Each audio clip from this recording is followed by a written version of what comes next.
Selamat pagi, Pak. Pagi Pak. Pak Syafri, Pak Fatir. Iya Pak, dengan Pak Fatir. Fatir. Bagaimana kabarnya, Pak Fatir? Alhamdulillah baik. Baik-baik. Terus, Pak Fatir sibuk apa? Saat ini saya sedang kerja. Kerja. Iya, Kerja apa itu, Pak Fatir? saya kerja sebagai seorang polisi. Sebagai seorang polisi. Iya. Wah, keren sekali sebagai seorang polisi. Cita-cita dari kecil. Cita-cita dari kecil saya menjadi seorang polisi.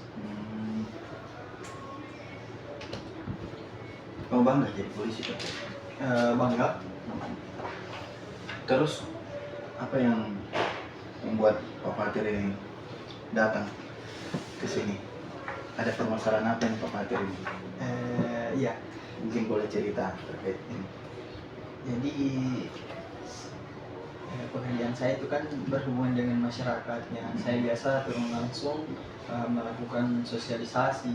Nah, kegiatan yang kadang mendadak itu yang kadang saya kurang mempersiapkan diri, disuruh terjun langsung berhubungan dengan masyarakat.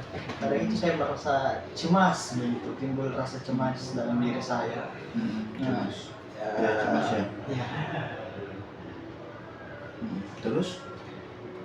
ya itu kadang kalau saya sudah tampil itu kadang cemas. Nah, akhirnya apa yang saya ingin sampaikan itu tidak tersampaikan dengan baik atau tidak tersampaikan dengan jelas.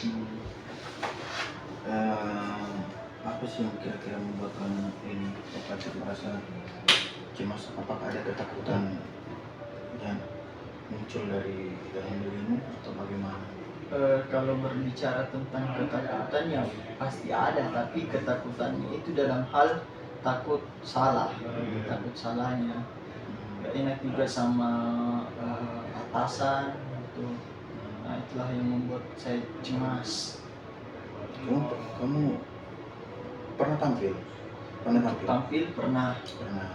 Cemas. Cemas, pasti itu cemas. Terus waktu tampil itu bagaimana hasilnya? Ya berjalan pada umumnya, cuman dari kecemasan itu kadang masih penyampaian saya itu masih ambigu. Kenapa dikatakan ambigu? Karena saya terganggu dari kecemasan itu, makanya apa yang ingin saya sampaikan tidak tersampaikan dengan baik atau menyeluruh. Apa sih faktor-faktor kalau sampai cemas, Fatir? Apa kamu takut salah? Ya itu salah satunya, saya takut takut salah dan takut dimarahin juga.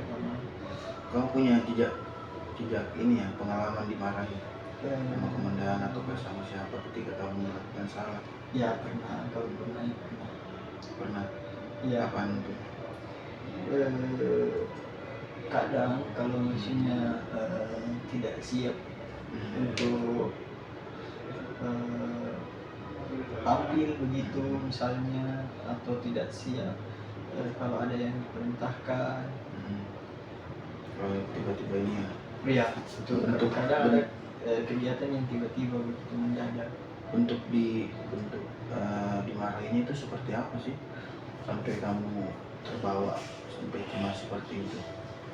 Ya, kalau dimarahin ya dimarahi pada umumnya.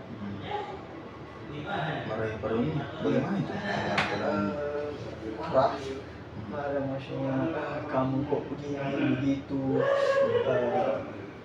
kamu ini harusnya begini loh begini. Tapi kan namanya manusia kan kita punya pola pikir yang berbeda-beda, jadi tidak semata-mata kita paham apa yang dimaksudkan atau disampaikan.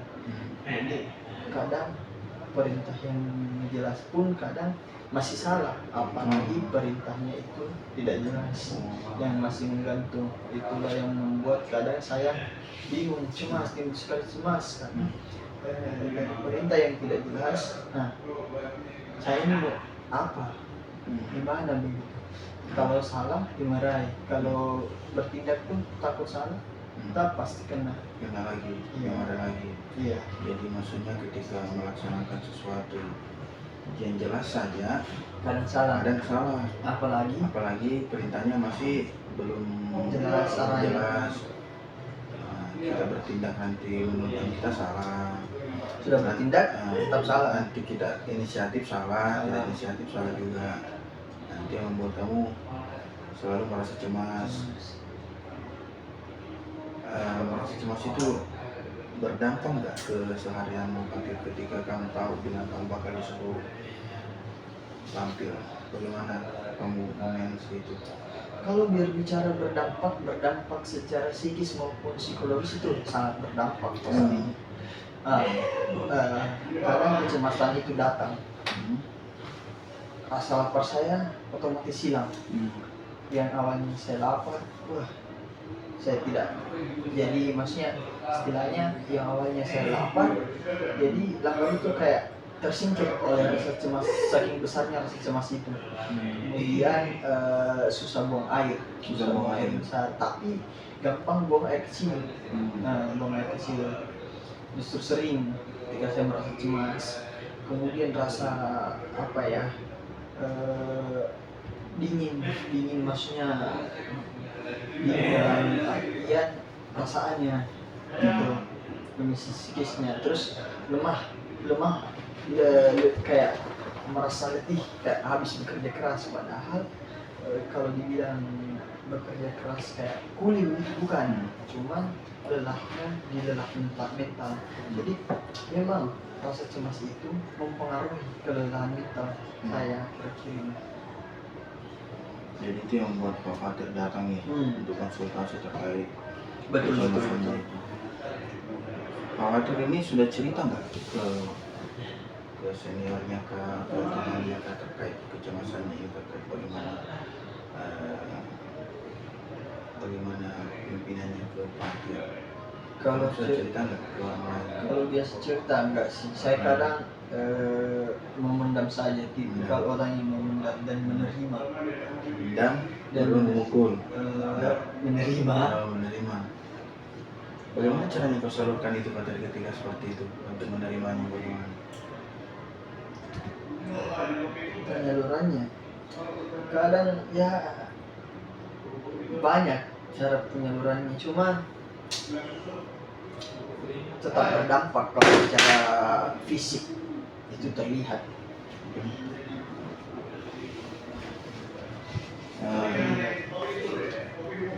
Sebenarnya apa yang dirasakan Pak Fatir ini sebenarnya lumrah. Hampir kebanyakan orang mungkin merasakan apa yang dirasakan Pak Fatir ketika mau tampil, rasa cemas, takut salah, Cuman takut salahnya ini dikarenakan takut dimarahi sama komandannya ketika sudah diperintahkan seperti itu. Walaupun kita sudah laksanakan tidak sesuai dengan apa yang diperintahkan, karena kita sudah memberikan yang terbaik, tetap salah. Iya betul. Tetap komandan melihatnya, kalaupun kita melakukan sesuatu, Pak Fatir melakukan sesuatu yang bisa dibilang dari 100% mungkin sudah mengerjakan 80% bagusnya, tapi karena 20%-nya kurang, jadi tetap dilihatnya salah, usahanya dan anunya tidak dilihat. Itulah yang membuat Pak Fatir ini. Kalau di rumah bagaimana Pak Fatir? Apakah di rumah juga terbawa seperti itu?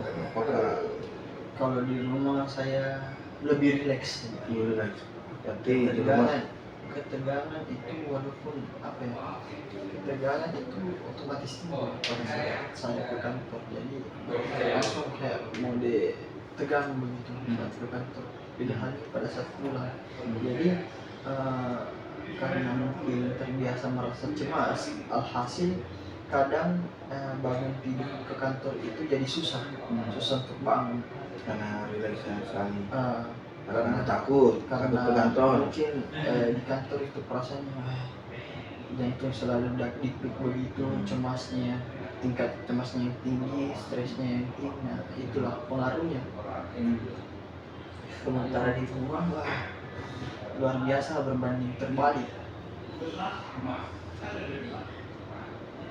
Jadi Pak Fatir ini tanpa sadar sebenarnya eh, membuat dirinya sebenarnya takut sih kan, karena apa yang telah terjadi mungkin yang kemungkinannya ya membuat dirinya eh, kalau saya sih sebenarnya khawatir kalau bisa eh, di manage rasa kecemasannya itu bisa dihilangkan, bukan dihilangkan ya, mungkin bisa dikurangi dengan cara, karena mungkin khawatir, mungkin sudah tahu bakal ada kemungkinan bakal ditunjuk lagi.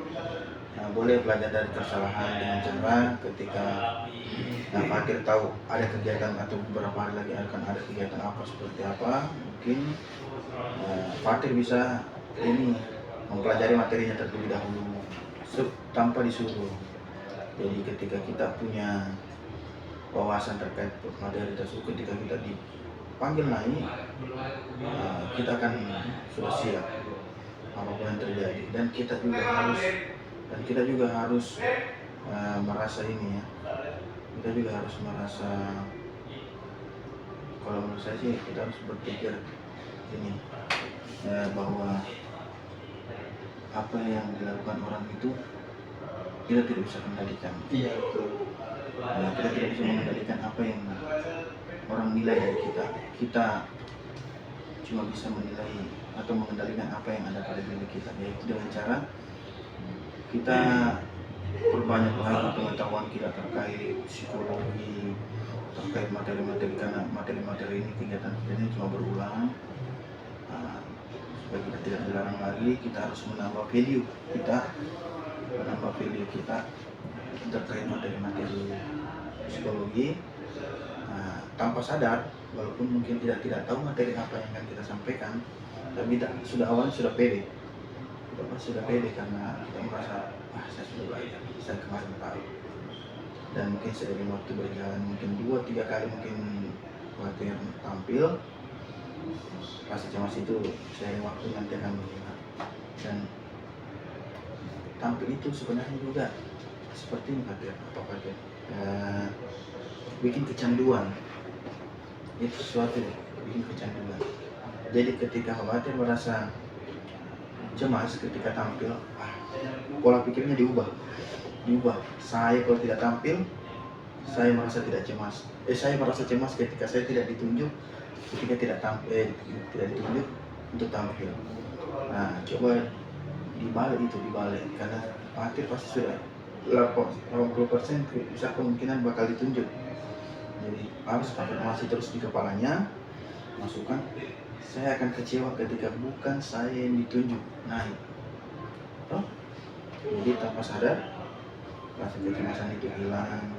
Sering waktu Father selalu naik nanti, komandan juga sudah merasa, kan dia sudah terbiasa, dia jagonya di bidang ini. Yang awalnya itu menjadi kecemasan untuk kita, menjadi kekurangan, membuat kita tidak rileks di kantor, dan ya bisa berdampak juga ke lingkungan kita di luar. Kita tidak ikuti saja, kita lawan dengan hal yang baik. Nah, kita tidak bisa mengendalikan pemikiran orang lain terhadap kita. Bagaimana kira-kira Pak Fatir, apa sih ketika kamu merasa cemas seperti ini nanti, apa kira-kira yang menjadi jalan keluarnya supaya tidak cemas lagi, Pak Fatir? Kira-kira kepala Pak Fatir. Ya kadang saya pergi menyendiri, berdiam diri. Nah itu salah satu bagian dari bagaimana saya meregulasi kondisi emosional saya saat itu. Jadi ketika saya cemas mungkin saya lebih tenang kalau saya tidak terlalu mendengar kebisingan, suara-suara bising, atau mungkin ibadah begitu, berdoa. Itu salah satu kunci atau cara saya bagaimana saya mengurangi tingkat kecemasan yang saat itu saya sedang hadapi. Jadi ketika Fatir punya kecemasan seperti itu, Fatir mengarahkannya ke tempat sepi atau pergi salah. Iya. Nah itu hal bagus juga itu, hal bagus, hal positif. Maksudnya Fatir tidak mengarahkannya itu pada tempat lain.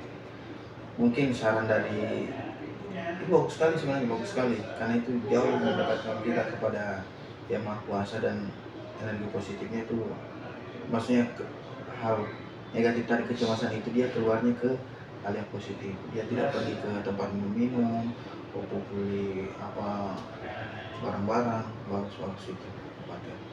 Itu bisa jadi jalan keluar yang bagus juga, supaya menghilangkan rasa cemas, supaya tidak sampai di rumah.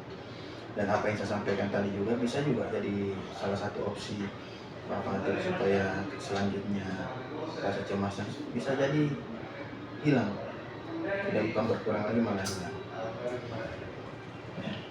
Terima kasih Pak Fatir, mungkin masih ada mungkin yang mau disampaikan? Sudah, untuk saat ini sudah cukup. Kalau masih ada yang mau diceritakan, mungkin bisa dijadwalkan kembali. Siap, terima kasih Kita Pak. bisa cerita-cerita, boleh teleponan atau apa, nanti kita lanjutkan terkait permasalahannya. Terima kasih Pak Fatir, sekian. Assalamualaikum warahmatullahi wabarakatuh. Waalaikumsalam.